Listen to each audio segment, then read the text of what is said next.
Demonstrators marched late into the night in protest against Algeria's longtime ruler, Abdelaziz Bouteflika. Al Jazeera can't independently verify these pictures posted on social media showing hundreds chanting in Algiers. Earlier, students told their president it's time to go.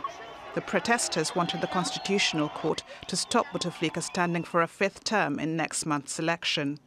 In response to the protests, Bouteflika's campaign manager signaled the president will not rule for long if he wins April's election.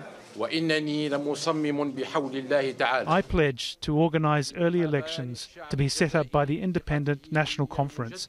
I pledge not to be a candidate in that election. Before that announcement, police fired water cannon in the capital as crowds swelled. The protests have been echoed in places like France. Thousands demonstrated in Paris on Sunday, as well as in other cities. We are all mobilizing through, for example, today, being many speaking up against the fifth mandate, but also against the system that has taken our country away from us. President Bouteflika, who's 82, has used a wheelchair since suffering a stroke in 2013 and is rarely seen in public.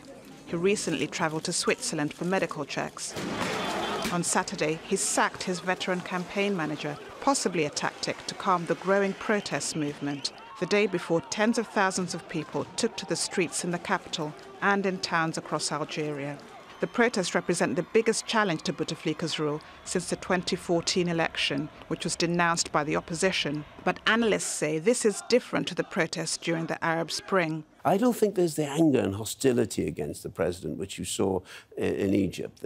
He did help to heal the wounds of the civil war. He has brought some measure of prosperity, but he can't buy off the voters because the economy is crumbling. In Algeria, half the population is under 30, and calls for protests on social media have resonated, particularly with young Algerians who struggle to find employment. For now, their anger is sustaining the protests. Barbara Angopa, Al Jazeera.